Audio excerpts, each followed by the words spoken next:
welcome to episode 508 of Good Luck High Five. That's right. You're listening to a podcast that's for you if you play Magic the Gathering. Whether you have a run on down to your LGS to play some sweet Unfinity drafts. You ran. Which is the appropriate speed at which to go play this format. Absolutely. It is so much fun. Or maybe you're sitting at home and you're like, hey, I'm ready for the next arena open. Hit me up with that. Either way, we are here for you. I'm one of your hosts, Maria. I'm another one of your hosts, Meghan. And on today's show, we are going to have a chat with Mark Rosewater. Yes. The head designer of Magic the Gathering. He was on the show 2 episodes ago. Yes. Because we happened to be up in Victoria, Canada for the pre-release of Unfinity. We had a great show where he talked all about Unfinity, the set, drafting it and all that sort of stuff. But we recorded another episode with him that we're releasing now, today for you, in which he answers a bunch of user submitted questions. Well, if you use our podcast, do you use our podcast? Is it a use? I think that we're useful. Right? If you're a user of this podcast. Listeners of this podcast, patrons of this podcast, got to ask their questions to Mark Rosewater. Yes. And here are some of his answers today. Yeah, it's a super interesting conversation. If you've ever wondered what it's like to put together a Magic the Gathering set, spoiler alert, it's extremely difficult. Very difficult. Mark talks all about it and answers a bunch of questions from our Patreon Discord. We also play some flavor text theater, which he is excellent at. He just crushed it. He used to be a TV writer. He was a TV writer. Yeah, and you can totally tell. So we're really excited to share that conversation with you coming up in this episode. But before we hit play on the Mark Rosewater button, fun fact. And turn down the knob on our headphones. We've got to hit play before he goes into work every morning, or he will not run. He is an automaton made to design games. I mean, that explains how good he is. I know. It truly does. Truly does. But before we do that, we have some people to thank. And first and foremost amongst them are you, the listeners, and especially the patrons of this show. Yay, patrons. Thank you so much to everyone who supports the show at any dollar amount over at patreon.com/GLHF Magic. And I'm here today to say, Eggmoji, this one's for you. Yay, Eggmoji. Thank you for being the only person between us and the disaster of a sad trombone noise. Hey, become a patron before our next episode over at patreon.com/GLHF Magic. We'll give you a shout out and dedicate our episode to you. Eggmoji, you got this one. Eggmoji, this one's yours. And I've got to say it, there is no better way to celebrate spooky season, okay? Maybe you have a costume ready. Yeah, there Maybe you you're go. going trick-or-treating. But we are here as your spooky friends to say, please consider becoming a patron this spooky season at any spooky dollar amount. I'm wearing a spooky shirt today. I'm just wearing the same frightening face I've got on every day.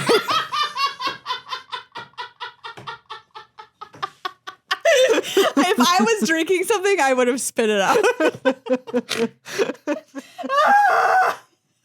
You know? Patreon.com/GLHF Magic. Oh my God. Thank you as well to Card Kingdom for being our spooky friend in these spooky times. Yes, Card Kingdom is the best place to go if you are looking to buy anything for your magical life. And what can we say? Our recommendation right now is, of course, going and getting a box of Unfinity to draft with your friends. Absolutely. You are going to have such a good time. I mean, just simply do it. I mean, okay, so go to cardkingdom.com/GLHF, use that link for whatever you need to buy. And like we said, we highly recommend doing Unfinity because it's like a lot of people are kind of like, I don't want to do an unset because for whatever reason. But we're here to tell you, we played this set in Victoria. It is extremely fun. So much fun. And the games are so great. The games are really, really good. And it's not like, oh, you're going to do something like totally stupid and then you win the game. You know what I mean? That's not how they design them. Although that sometimes it does happen. We did see Cam make infinite mana. Yes, but I mean, like it didn't feel unfair is what I'm trying to say. It's just like it's like you're shooting the moon and you managed to get there. Yes, he was mere seconds from death, and he shot the moon in such a way that it was brilliant, and he got infinite mana and whatever. It is the set of stories, right? Yes. Like you play the set, and then you will have stories about the experience of playing the set for forever. Adam ate a rotisserie chicken in front of me. Yeah, wearing a tarp. It was beautiful. Wearing a tarp. Truly beautiful. And then he put that tarp on another person. Have you ever watched like an animal give birth and you're like, I'm witnessing the miracle of life? That's what it felt like watching Adam eat that rotisserie chicken. Well, it's because you had some distance from the experience. Up close. Whew. It was, it was really something, man. And I just feel like with the holidays, like around the corner and all that, like getting your friends together and doing an Unfinity draft, I don't know. I think it would be like the perfect thing to do. Yes. Anyway, just saying. Just do it. Card Kingdom, just do it. Wait, that slogan's not taken. They can't use that one. All right, we are back with Mark Rosewater. Hey, yes, everybody. Mark has so graciously agreed to come on to our show and just talk to us in general, about life, like how's it going, magic design, vibes. I mean, I always talk magic design, just like philosophy. Can we do other stuff? Absolutely. All right.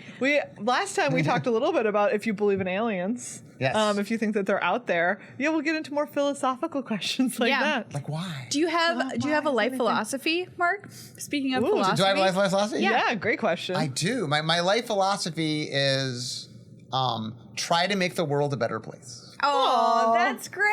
That's a good one. I would argue that you're achieving that. Absolutely, you're achieving that. We have some things we just want to talk to you generally about what you do and who you are, but we also asked our Discord what they would ask you if they had an opportunity. Oh, okay, bring it on. So patrons, good job getting those questions in. But I'm going to open up the floor here. Okay. All right. With a pretty general question, which is a two-sided question. What is the best part about your job about making magic, and what is the worst part? And first, can you give everyone just like the one-line summary of what do you do? Yeah, sure. Yeah. Okay, so I'm the head designer of Magic the Gathering. Yeah. Yes. Basically, it's my job to, and I have teams that do this, so I oversee this, but get a blank piece of paper and make a blueprint out of it. Like, what are we doing? Every set has to do something.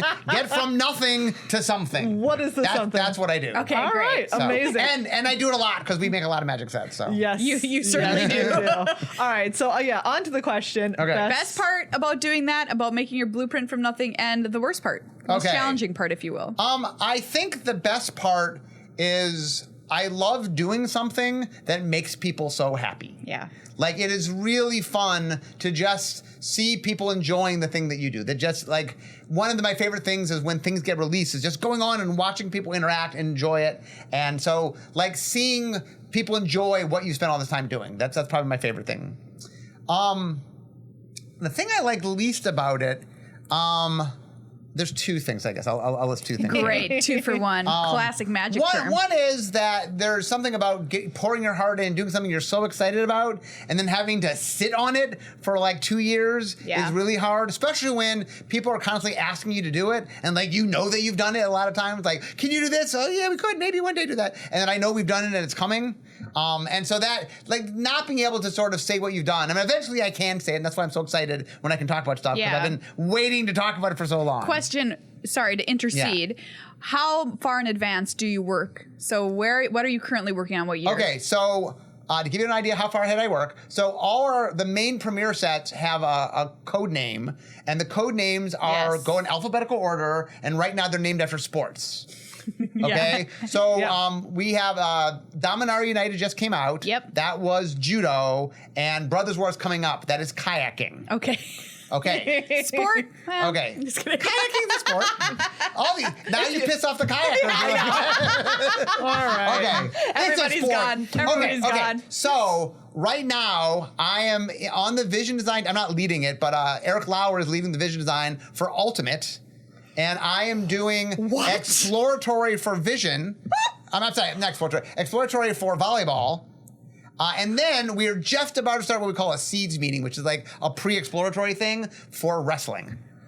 To give you an idea. And I have meetings right now that are talking about like what's going on in C and D. Like I have meetings where we talk about what's going on there. So we're way out. Holy cow. Wow. I thought it was far, but that is far out. Yes, it's years out. So I'm working on things that come out in 2025 and 2026. Now I'm just left wondering what sport starts with a Z. Zebra dancing. Zoomancy. Yeah, we're skipping X. We decided not to try to do an X. Volleyball. Xylophone lifting. We're not allowed to do code names that are other people's stuff. And so there's not a lot of X sports that someone doesn't own the rights to. Oh, sure. I see. But anyway, okay. So the other hardest thing. Zumba. All right, got Zumba. there. But that's only somebody. Oh, didn't get there. The internally, that's the externally hardest part, right? Yeah. I can't talk about it. The internally hardest part is it is my job to do the thing we haven't done, to find the new space, to come up with the thing we haven't done. And everybody else's job is to explain why that's not the thing to do. You know, like, it's their job to sort of safeguard, like, is this the right thing to do? So a lot of my job, I talk about, like, pushing boulders up hills. And they roll down a lot. It's very Sisyphusian. Yeah. So there's a lot of sets, like, there's things that I've been wanting to do that just take forever to get done. And like you and I were talking about this earlier, like Zendikar and Innistrad and Throne of Eldraine were all sets that took me years to finally get done, where I pitched the idea and it was many, many years later that we finally made it. And so there is definitely, that can be very, like, it is hard to constantly fight things. Like, for example, in Zendikar Rising, we had modal double-face cards. Yes. So many years ago, I made split cards for an invasion, and it was a major, major uphill battle. Like, Bill Rose and I wanted to do it. I think Richard liked them. The rest of the company was against it. Okay, that was a huge uphill battle.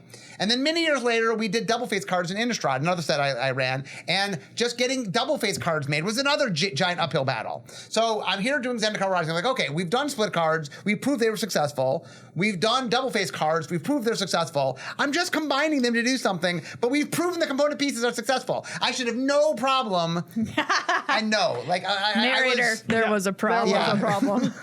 And that is very hard. It's like, no matter how many successes I've had, no matter what I've done, that it's just, I'm constantly having to prove stuff, and it is very hard to prove that people will like something when we've never done it. Yeah. And that's my job to do it, but it can get very frustrating. That's the hard part. Yeah. Man, how can you even know, though, honestly, right? Like, you'll say, oh, well, we should do X because that's, like, popular now. Well, who knows what's going to happen, like, 3 years later. You're also working 3, 4, 5 years out, where it's like, who knows what people will be thinking about 5 years from now. And here's part of the reason that I'm online a lot, the reason I do all that interactive with the audience is part of my job is to get a sense of what people want. Now, part of it is people talk to me and they say things they want, and part of it is just getting a general sense. But, like, a big part of my job is predicting things, right? Yeah, I mean, how do I do the thing we've never done before? Well, I obviously we've never done it before, so there's nothing I can base it on. Yeah. But it's a lot of getting a sense. And I mean, I've been doing this job a long time. It's 27 years this year, so, like, I've been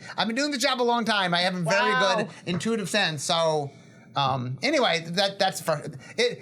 I love my job. It's a dream job. I do love it, but there are times when I'm banging my head, you know. And makes sense. And the craziest thing is, like, one of the things, for example, when we announced Wilds of Eldraine, one of my happy times is whenever we do something that I had to fight so hard for, and then we go back to it, always makes me happy. So Zendikar and Innistrad and Eldraine, I had to fight for all of those, and we went back to all of them. So Yes, and they're all great. Yeah. And they're plays that are memorable to people. Do you just have a post-it on your desk that says times I was right, and then you just put a little check mark next to it? A tick mark.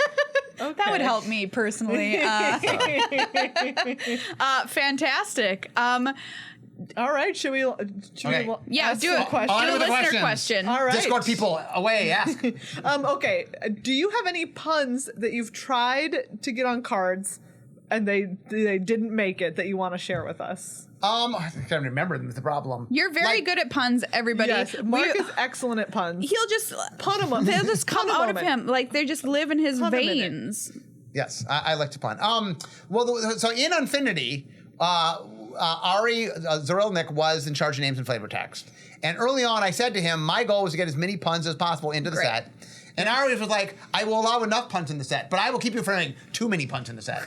And so we would, and I keep coming up with pun names, and Ari would go, oh, that's a good pun. Okay, fine, we'll let that one in. And, but there are definitely ones that we would try to get in. I'm trying to think about, like, the biggest problem is, like, can I remember, you know, this is another hard part of my job is, so every year I'm working on so many different things that you're like, hey, remember this thing you worked on 2 years ago? And I'm like, I've done 18 things since then. We're asking you about a set that existed in your brain. Remember 2 years ago you did this thing? Yeah, 18 sets ago. The thing that you did, and then so it's like, I can't remember. Mark, that's okay. Seriously though, like do you ever, how am I going to ask this question? So are you somebody who, like, in the future, you look back on past stuff that you did and you're just like, oh man, that was 3 or 4 years ago me. Like, I was such an idiot. I didn't know what I was doing. I would do things so much better now that future me has all of this knowledge. Or do you look back and you're still like, oh yeah, that was gold. That was a banger. No, I mean, for example, if I look back, like, so Tempest was the first set that I led. If I look back, like, with modern sensibilities, could we have made Tempest better? Yes, but that's kind of like the Model T. What were they doing? Well, when they made the first car, that's the technology at the time. So I think Tempest did a lot to advance Magic technology where it was. Okay, did it have technology from like 20 years later? No, but we didn't have time travel. So people don't say often enough that the Model T was a terrible garbage car. Bad car. Honestly, not even heated seats. You wouldn't drive one now. So like, why do people make? They didn't have blinkers. Yeah. No seatbelts? Are you kidding me? You couldn't even adjust the seats. Yeah, no, nothing. Absurd. Nothing. Had to crank it or whatever. Yes. You had to get uncranked. Yeah. So moving on from what a terrible car it was. Is there a design idea, either yours or someone else's, that surprised you? So what I will tell is, I remember when Brian Tinsman first pitched Exalted.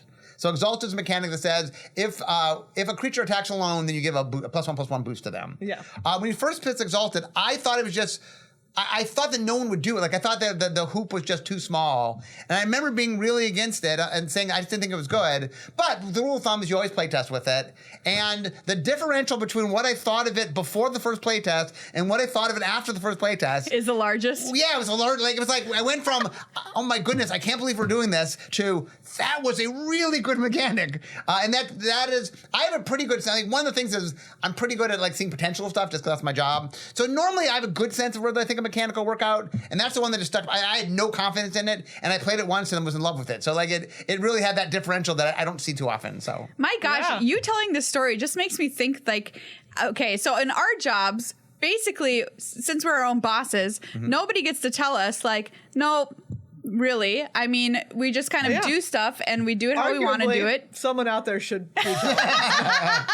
You need to hire somebody. Would you just like to be say our no. boss? But like what you just described is like, or I've done jobs in the past where it's like, do this thing. Okay, I've done X thing. All right, well, good. Next thing you're going to do. Yeah. But you're like, hey, I've made this thing. I've come up with this idea, and somebody responds with like, nope, that won't work. Nope, terrible, bad. Get it out of here, or whatever. You know what I mean? Yeah. Like that. I feel like I would just get torn down little piece by little piece. So here's one of the hard things about design is we make a lot of stuff. Meaning the stuff that you see, the finished product, maybe 1 or 2% of what we make actually sees it to print. Jeez. So a lot of early design is trying things, and if you can't be on it, like you need to be very honest. If someone makes a bad mechanic, I had to like, well, I don't want to hurt your feelings, but right. I just have to go, no, that was a bad mechanic. And there's a bluntness that you need, and it's not disrespectful or anything. It's just you're just going, I like this, I don't like this, and so when you like something, you want to be very honest. When you don't like something, and it's not just I don't like it. It's here's why I don't like it. You want to explain why I don't like it, but we don't want to waste time.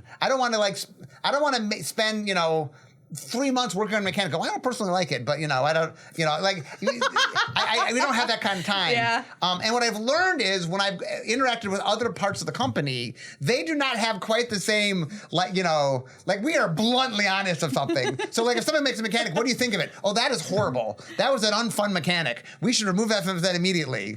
And when I've had times I've interacted with other people and I'm a little too blunt because I'm just used to like sort of R&D designer bluntness. Yeah. That idea is bad. Yeah.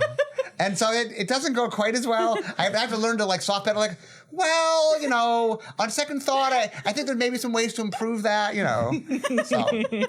I am going to ask one more question off of this is, what is it like to be in the pit, as we say? Yeah. As we say, the cool kids. At Wizards of the Coast, working in R&D, what is it like to be in that environment?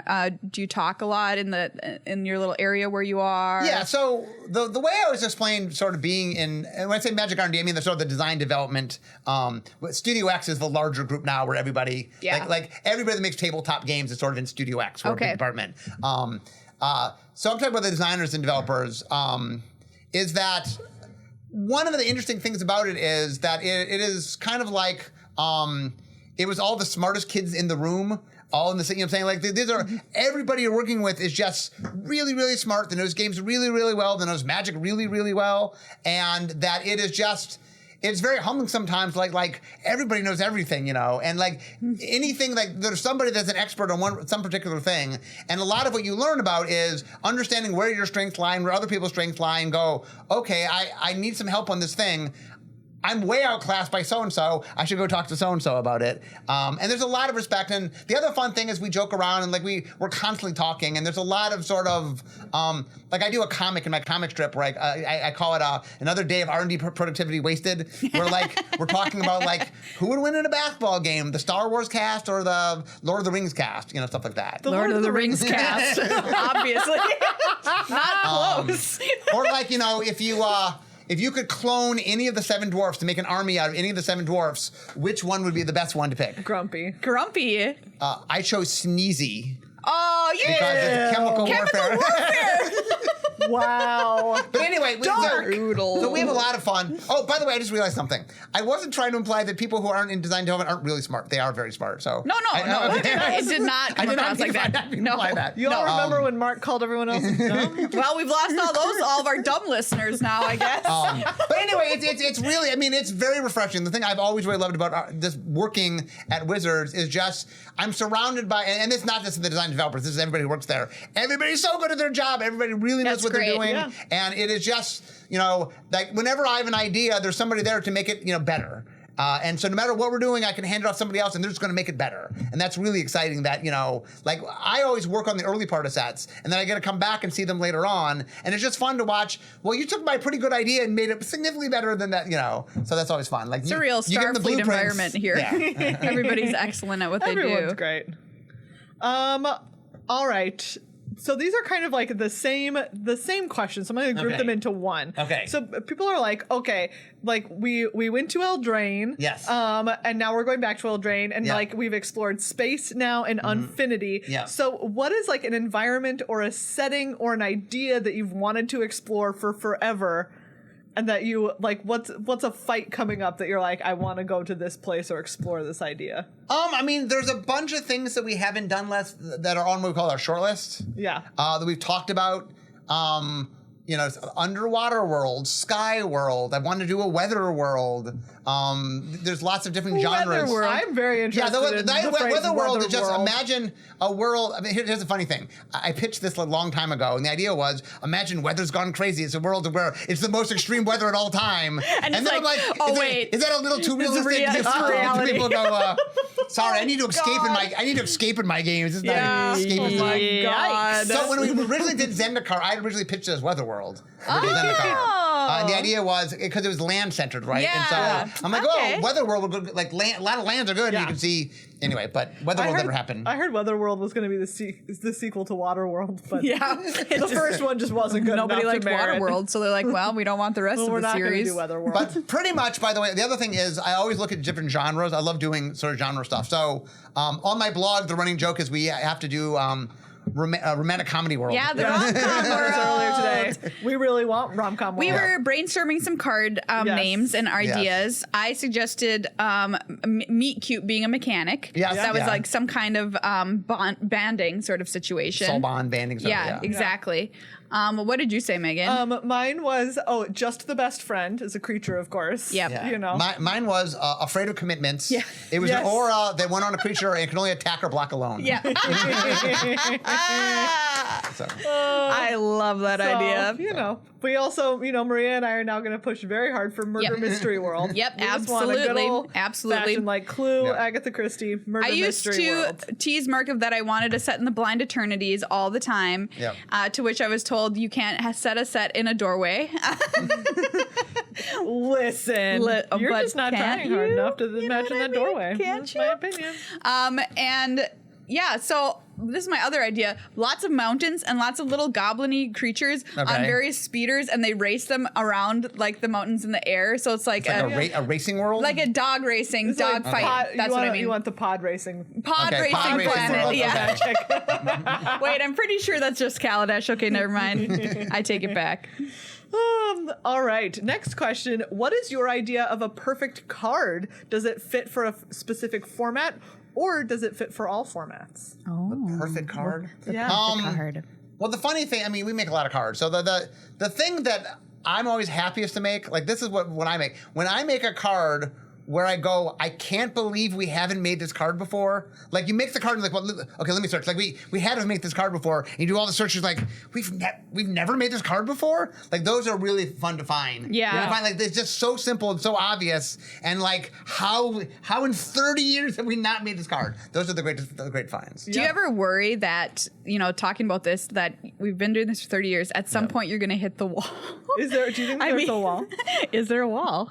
I don't think there's a wall. Only because I've been doing this for so long, and like fair. Every time we do something different, and we find stuff like I've never had a set where like we're struggling to find things. Usually, what happens is we have lots of ideas, and like, what's the best idea? Not well, we got 2 ideas. I guess we're doing those 2. Yeah. I think Magic is so robust, and now the one thing is. Simple space is something that like we lessons over time, and we do repeat mechanics and go back to stuff. But one of the things that's definitely true is when we're trying to find things we've never done before, we have to push in a little more like different space. And so I do think there's only so much really simple space. Right. And so as we push into new areas, it's a little more complex by the nature of we've mapped out most of the simplest things. And that's the thing I worry most about is can you find cool new things that are simple? And that's harder to find. Oh, yeah, absolutely.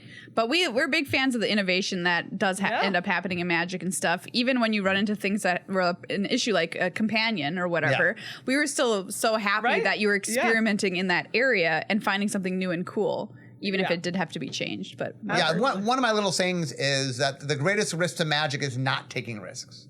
Thank you. We agree. There you go. We agree. I mean, I think what's most likely to kill Magic is not we run out of ideas to come up with. It's just we get boring. Like that. Like people go, oh, I'm just kind of bored by this game. I'd rather go play other games. Yeah. And so I'd rather go chase flying dumpsters on my hover machine. That's the future. It's the future, Megan. I don't know what the kids are it now. Maria imagines a future in which you ride a hover cycle, and what do you do on the hover cycle? You chase a dumpster that is also hovering.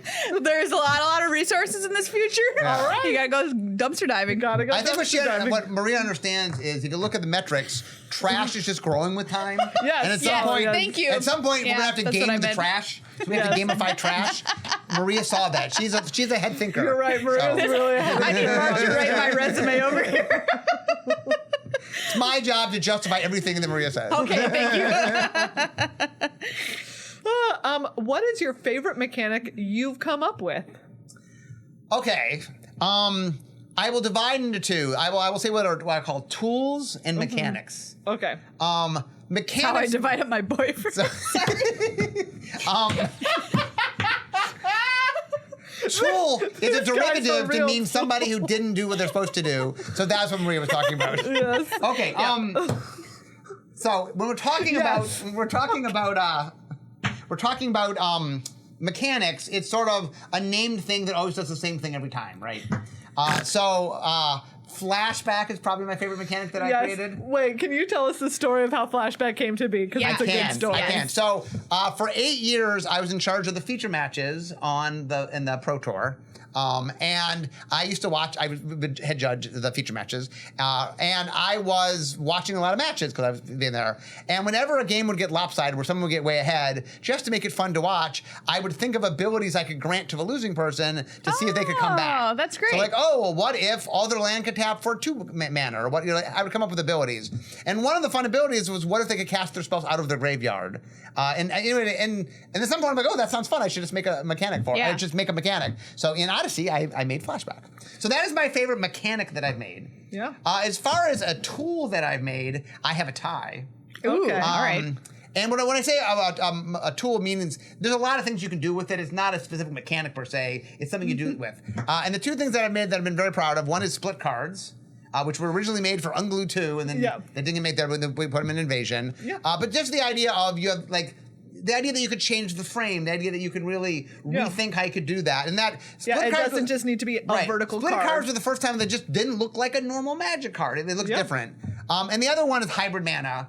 And Hybrid Mana has been like the Swiss Army knife of Magic design. Yeah. Like it just does so many things. Yeah. And the funniest thing about it is when I first came up with it during Ravnica, I was so proud of it, and I showed it around, and everyone was like, okay, yeah. Like no one thought it was interesting. Like I saw all this potential in it, and they're like, okay. Like no one was excited by it, and I was so excited. You're like, look at my cool thing, and they're like, that's an average thing. And then the other thing I think is just because I'm really good at seeing potential, I'm like, oh, there's so many ways we could use this, and like we use it so many different ways now. Like I think I sort of saw that potential, but everybody else just like, okay, whatever, you can make 2 cards or stuff. Like no one saw the potential. So, but those are my two split cards and hybrid. I think my 2 favorite of the sort of tools more than mechanics.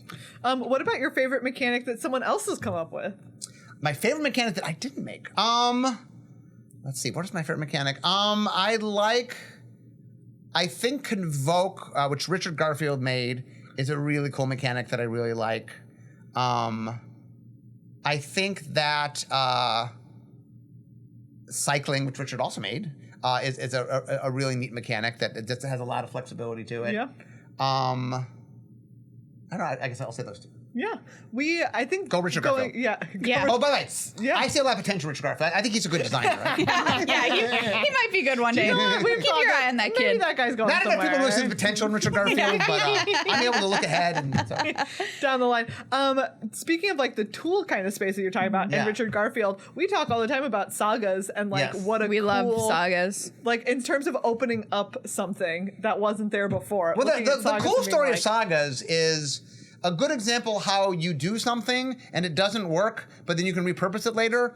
So what happened was we were trying to make Planeswalkers during Future Sight originally. And so one of the earliest versions of them is on turn 1, they did thing number 1. And on turn 2, they did thing number 2. Yeah. On turn 3, they did thing number 3. And then on turn 4, they go back to number 1. So they would go through it. And like I had like the Garrick, I think was the first card I made. So like he would make a 3/3 beast. And then he would double all beasts. And then all beasts would get +3/+3. So turn 1, he would make the beast, and then your opponent killed it. Turn 2, he doubles all beasts, but there's no beast, so he doesn't do anything. Turn 3, all beasts get +3/+3. Well, there's no beast, so he doesn't do anything. Yeah. And it just felt kind of dumb, right? So they didn't have enough agency, so we changed how they work. But then during Dominaria, I really, really wanted stories to be a thing. I wanted to represent stories. And so I was like, oh, wait a minute. Here's the thing we had made before for a different purpose. We're like, oh, the very thing that made it not make sense for a Planeswalker because it felt too prescriptive made perfect sense for a story. Well, of course, it's 1, then 2, then 3. That's the story, right? And then like we did a lot of brainstorming. Richard and the rest of the Dominaria team did a lot of brainstorming on how we could execute on that. But it really was a neat thing of we just it didn't work for something, and then ended up being perfect for that. And then like Kelly Diggs and the creative team really came up with the idea of, the art represents, like it's the story done through some style of the world. And anyway, all the pieces came together and it became something that people love, and now we do them all the time. So yeah, they're great. They're really cool. Huge fans. We love them. I think it's a great example too of playing within what do you call it, simple space. Yeah, innovating within simple space. You know, it's not. It's the nice thing about sagas is they feel simpler than they are. There are actually a lot of moving pieces to sagas. Oh yeah, but the cohesiveness, like one of the tricks, is the reason flavor is so important is if you have the right flavor, it takes something that is complex and makes it feel not complex. Because it it's a story, and these are the pieces of the story. It feels way simpler than it is because the weight of the flavor simplifies things, and that's why flavor is so important. Wow, so just like a good chocolate doesn't need much else, Yeah, we like top down. Top down is good. Okay, next question. The weight of the chocolate. Yeah. Outside of draft, how would you most like to see people playing with Unfinity cards? Well, what I hope for people is that they can play it whatever format you're playing, whatever you have fun, that Unfinity can just sort of add some levity to whatever format you enjoy. Great. Yeah. Obviously, if it's Tournament Magic, okay, maybe that's not. Well, there are cards you can play in Tournament Magic now, but and really, whatever you play, like the whole idea of Unfinity is here's a smorgasbord of things that you can have, and that no one is like. One of the metaphors I love to use talking about what we do in R&D is we're making a buffet. The magic's a buffet. And how do you make a successful buffet? Well, you just have lots of food that people love to eat. Potatoes. And that no one person is going to eat all the food of the buffet. Oh, okay, maybe one guy, but mostly they're going to sample things, and you want to make sure that you have different things. So in the buffet that is Unfinity or the Unsets, like no one says that let's say, for example, I love the dexterity cards but don't like outside assistance. Well, then play the dexterity cards, don't play outside assistance. Or, I really enjoy the die rolling cards, but I don't like, the wacky rules cards. Well, pick and choose what you like. Find the thing that you enjoy and play that. Like one of the magics, the secret sauce of Magic, or there's multiple secret sauces, but one of the secret sauce of Magic is that you, the player, get to determine what the game is. Yeah. Like, you have so much say. Like, if I play Monopoly, well, it's going to be Monopoly. Like, it's going to be every time you play Monopoly, that's what it is. But if you play Magic, it's like, oh, I want to play very competitive or very casual. Or I want to play a deck about elves or a deck about the Wizard of Oz or whatever it is you want to build your thing around or do, you can do that. You want to play a fast game, a slow game, you can pick the format you play. You have so much way to influence what you're doing. And Unfinity is just more things on the smorgasbord, more things for the buffet. So you can pick what you want to play. And pick the things you enjoy, and just because you choose part of it doesn't mean you're obligated to choose the rest of it. Choose what you want. Eat your heart out, Lubies. That is a very specific regional reference. I don't know what a Lubie is. It was like I don't even know what its equivalent is. It's just like a cafeteria-style restaurant in Texas. Okay.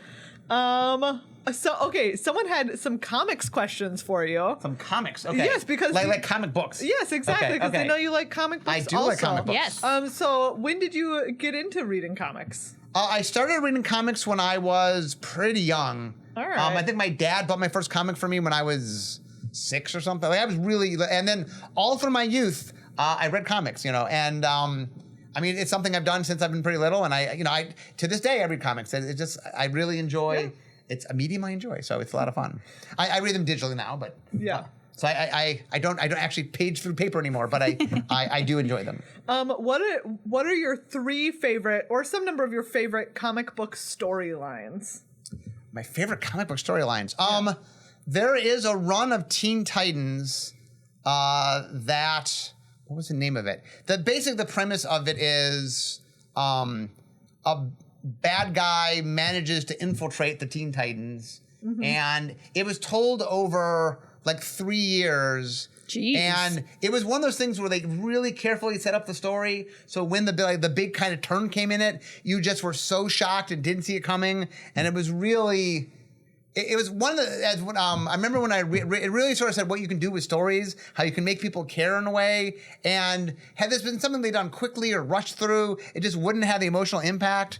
And I just remember when it happened, just oh my goodness, I don't want to spoil it because it's a great story, but it really said what what could be. Another one that really spoke to me was, in college, I read Watchmen when Watchmen originally came out.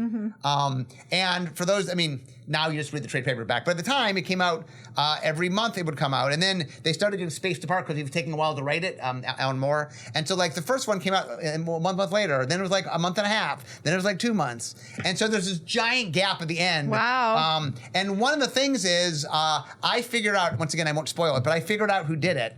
I figured out the mystery, and I'm telling my friends, it's this person, this is who did it, this is the thing, and nobody would believe me. And then I was correct, and it was like, wow. Yeah. That would have been such an experience to read it that way instead of just sitting down in one shot. And anyway, but once again, one of the things that's fun is I love how stories can be experienced in different ways. Like, comics are interesting in that you can experience temporally. Like a lot of times you read it all together now with trades and stuff, but it is sort of fun. One of the things I do enjoy about reading comics on a weekly, monthly level is that you can sort of watch a story happen over time, and there's a lot of cool things you can do in a story when that happens. Like I used to write for television, and one of the fun things about television is that you can build stories up over time. The reason that I always enjoyed stuff like television over movies as a writer was I like that idea of something where you're evolving with time, and that you're the person who is viewing it is experiencing it over time. It's not like I'm sitting in a movie theater for 2 hours and I'm done. It's like every week I'm visiting this place as a new person. Yeah, and it allows you to tell stories that you can't tell other ways. So the medium is a message, to quote Marshall McLuhan. There it is. So. That's my college career summed up in one sentence. If you don't know who Marshall McLuhan is, you did not study communication. And what is and he was in Annie Hall too. Yeah. He had a little scene in Annie Hall. What is the funniest comic you've read? The funniest comic I read. Oh, interestingly, one of my favorite runs was John Byrne did a run of She-Hulk. And the current She-Hulk TV series that's on right now is loosely based on that run. All right. And that was one of the things I really enjoyed about it is he said, I'm going to take a character that could be done very seriously and say, I'm not. Likewise, I love that idea. There was a run on Justice League they did way back in the day where it just was a comic take. It's the one like Booster Gold and Blue Beetle, Batman was on it. And anyway, it was a very comical take on sort of the Justice League. And it's fun. I love when you take characters that could be done seriously, but you do sort of a comical take on them. And that was a lot of fun. So I can't wait until we see Jace's stand-up special. It's gonna be pretty bad the first time. Hey, you heard about this? You heard about this? well, if he bombs, He'll no get one better will know. with time. Wow. Maybe we've all seen Jason's stand-up Yeah, special. we just don't know. There's like a commercial on Saturday Night Live where there's some hypnotist, and it's a commercial for the hypnotist. And you see the first person goes, oh, he was great. He was better than cats. And the second person goes, he was great. He was better than cats. And the third person goes, he was great. He was better than cats. You know, and so Great. There we go. There we go. Okay, last one we've got, at least on this list, is if you were going to live on a plane of Magic the Gathering, which one would you want to live on? Not on a plane we'd visit, because bad things happen on planes that we visit.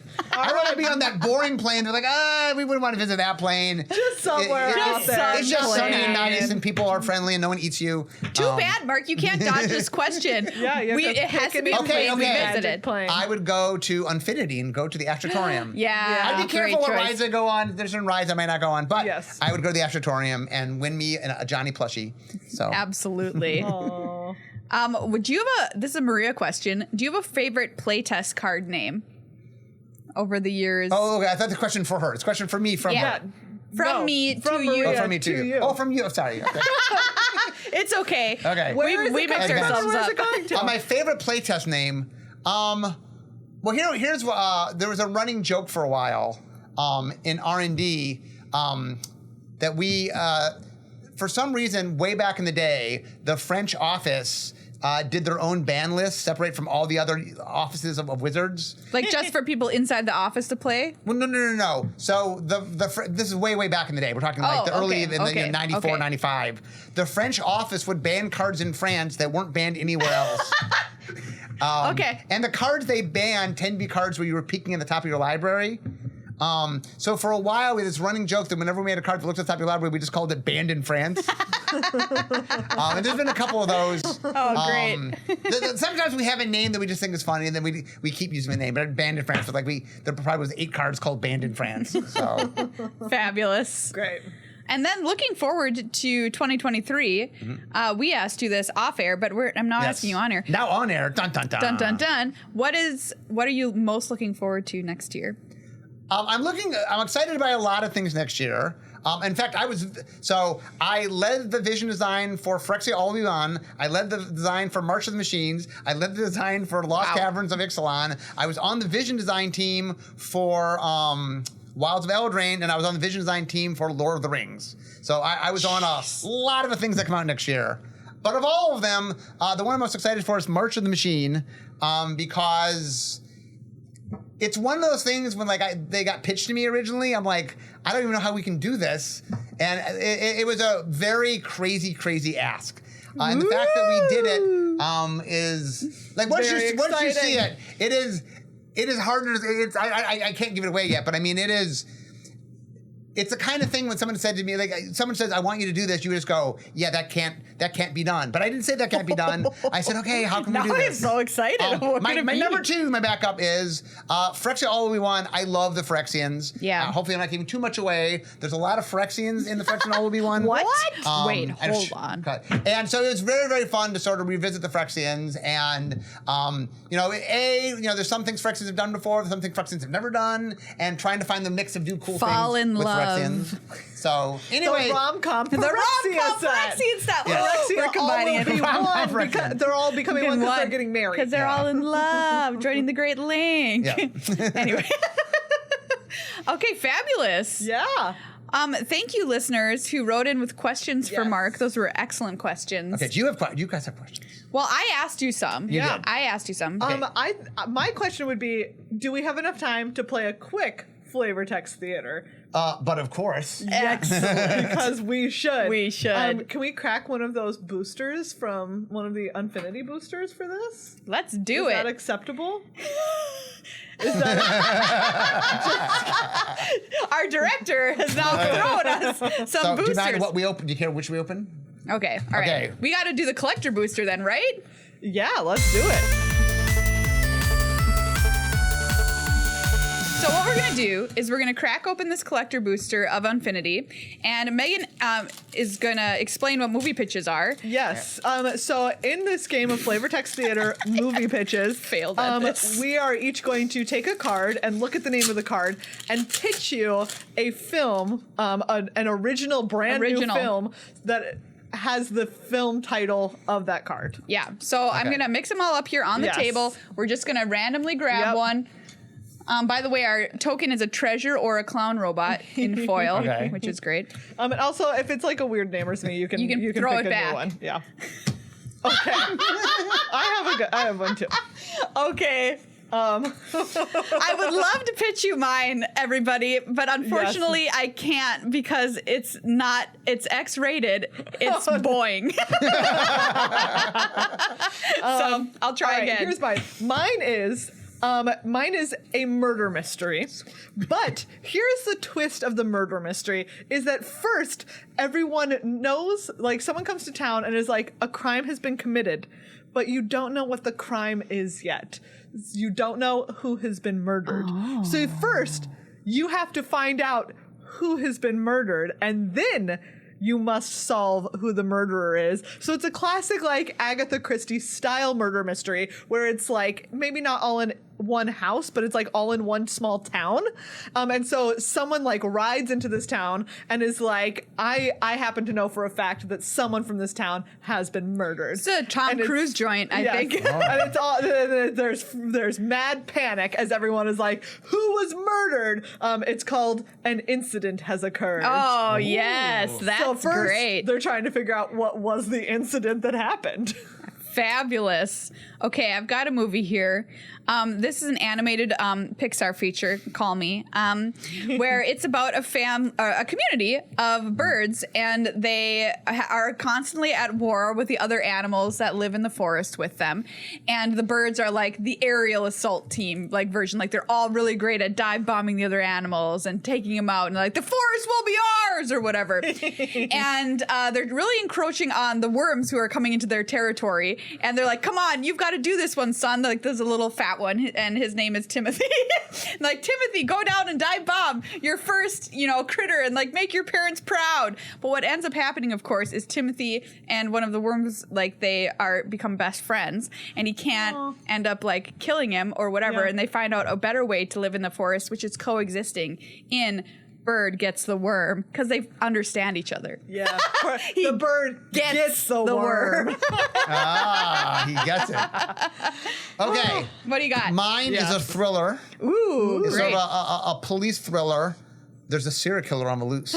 And so they have to figure it out. But it's a quirky serial killer. He only kills people wearing hats. And he kills them with their own hat. Oh no. That's and twisted. so they have to figure out, and so the way they crack it is they have to figure out, they have to get in the mind of the person that is doing this. And they realize that this person grew up, that their parent was a maker of hats. Oh, a hatter. But they had a relationship with their own parents that was itself really poor. Yeah. And they responded to this poor relationship as they went out and became a serial killer of people who wore hats. Yeah. So it's called Haberthrasher. Yes. I love that one. But also, if you don't want to get killed by the serial killer, just don't wear a hat. Well, by the way, that's a big part of the movie is people stop wearing hats. But then some people are like, they can't make me stop wearing hats. Yeah. I won't live in fear. I will not live in fear. I love will it. wear my hat. The news is like, look, everybody, just don't wear hats. Everyone's like, you can't tell me what to do. You can't tell me what to do. News. I'm gonna wear hats of knives. How about that? Well, turns out bad for them, probably. Yeah, they die. Do we want to do one? Do you want to do one more? We do one more. Yeah. Okay, let's pick another one. All right. So this is a film about we'll say that this is like a a classic like late high school at the start. This girl and her best friend, who they have like a will they won't they type tension. Yeah. Go to a carnival and just have like the best day there. And like at the carnival, like they win different stuff at all the things. And one of the things that they win is like a T-shirt. But after like at the end of the day, they have a really big fight, the two of them, and there's like a schism, and they don't talk to each other for years. They go to college. Time passes. They both start their jobs.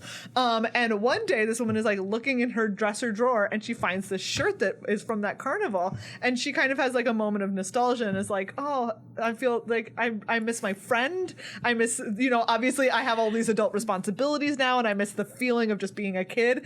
And she puts on the shirt and it takes her back to that day. She wakes up in her body time travel on shirt. that day and tries to stop the fight from happening with her friend, but the fight happens anyway, and then she wakes up and has to put on the shirt again, and so Groundhog she does Day. it again and again and again, trying to figure out what she can do in the past to stop this fight with her friend from happening. But obviously the answer is that she has to apologize and make amends in the present in souvenir T-shirts. Yes. Part of my favorite part of this game is trying to figure out what card is your card.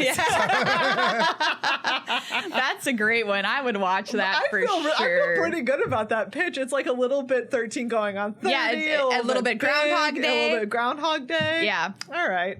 It's a little bit, it's all in the timing. Anybody ever seen that one act? Anyway, I've saw it 100 times in high school. Yes, I would like to also pitch a rom-com. All right.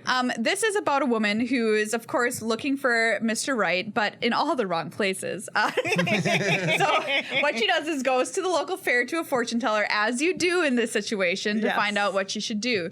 And the fortune teller says, well, all you have to do is look into my crystal ball and think about what you want in a man. And she's like, well, this seems very silly, but okay. And she does it, and she imagines. What does she imagine? What does she imagine, Maria? She imagines like just this rippling muscle builder, bodybuilder guy that's just ripped, just huge. And she's like, yes, this is what she's into. Okay, I can't comment on it. And she's just like, this is what I'll find. And boom, in front of her eyes, she turns around and there he is. The only problem is he works at Hardee's. What? In Hardy of Mira's Marbles. Her name's Mira. Oh my goodness. The only problem is he works at a Hardee's.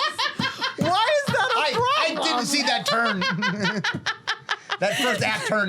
Now I've alienated all the Hardee's employees. I'm sorry. I too have a rom-com. Yay! Triple rom-com. It's the rom-com round. Okay, so it starts with our main character. There's an organization, there's a company that is doing things that he doesn't like. Yeah. So he's planning to protest. So he sneaks on to inside the thing so that he could try to protest from inside. But while he's there, he stumbles and he meets a girl who works there. And they start sort of having a talk and they really get along. And he really kind of likes her. So every day he breaks into the office pretending that he works there because he really wants to start a relationship with her. Great. And but he's also trying to take down the company. Right, he's trying to take down the company. So like there's all this tension. Like he really doesn't like the company, but he really likes this girl. Yeah. And she thinks he works there, so he like constantly has to every day has to break in so he can try to pretend that he works there. But secretly while he's there, he's also trying to take down the company. Yeah. And at some point, there's this big pressure of like, what do I want more, to take down the company or get the girl? Great. And so it's called Unlawful Entry. Yes. Wow. Great. If you're out there, film executives, and you don't like any of these ideas, I mean, I don't understand you because these are great. What more are you waiting for? Yeah. Mark, it has been a delight having you on the show again. Thank you so much. And thank you for all the questions from all your people. That's yes. Great. Of course. Thank you so much for answering them and for taking the time to be here again. We appreciate it. And I'm just going to show off this sparkly foil swamp. What else we got are here? All gorgeous. Yeah, what else? Shiny Xena squirrels. Oh, I got a shiny Roxy. A 3-headed goblin. So this is from the Unlist. Yeah. I have two different forest. galaxy foils here. which an incident has occurred, and Trust Chief Engineer are both Galaxy foils. Oh, love so the Galaxy we have foil. the Pick-a-Beeble. Pick-a-Beeble, that's my preview card. Yeah, so that's the duck game where you pick a duck. Yeah. And so he said, how can we make a space version? And so we had Pick-a-Beeble. Pick-a-Beeble. Pick-a-Beeble. If you look at it, one of the Beebles has a little star on his butt. So. Oh, that's the one. That's the one you're looking for. Great. It is time to stop and thank our sponsor, Ultra Pro. We have here some of the excellent Unfinity accessories from Ultra Pro, including this literal perfection cat playmat. Look at how perfect it is. It is a little space cat chasing a space butterfly in space colors. What else do you want? Can you see that this cat has no flaws? Can you see? It has no flaws. It is perfect. It's literally perfect. Look at it. I've got the key art here on a binder. Yes. What's her name? Myra? Myra, yeah. She runs this galactic theme park, and she's featured on this Ultra Pro binder. And she's great. Which is super colorful and awesome. And then I have the Space Jace sleeves. Space Jace. So if you're like, wow, Unfinity, it's a good time to play, but I want to celebrate how awesome it looks. It's beautiful. Ultra Pro, your place to go. Yeah, you can use our code GLHF at checkout for 5% off anything you get at Ultra Pro. Look at this cat. Like this cat, for instance. I can't get over it, honestly. I love its little collar, too. It's so cute. Gosh, I wish one of my cats would wear a collar, but he gets out of it like a baby getting out of a diaper every time. Well, I didn't know that happened. That's disturbing. Ultra Pro. That's disturbing. Well, everybody, that's this episode of Good Luck High Five. Thank you once again to head designer Mark Rosewater for coming on our show again. I know. Wow, Maria, we've had like 4 weeks worth of special guest episodes. Yeah, it's been so fun. You chumps are going to be stuck with just the 2 of us again next week. How about that? Sucks to be you. But you know what? After that, maybe we'll have some special guests again. Yeah, I think we just might. We just might. Because that's a service we give to you here on Good Luck High Five. Cool, awesome special guests. Yes. And it's made possible by you. Yes. Thank you once again. Eggmoji, this one was for you, buddy. Thanks, Eggy. Thank you for keeping us running. Thank you for keeping the special guests rolling. You're going to say special sauce dripping. Maria? When would I ever say that? I don't know. That's what my brain thought you were going to say. Thank you for keeping that special sauce dripping. No. And that special sauce is Good Luck High Five. Oh, man. We've had so much fun with our special guests. So we really have. We really, really have.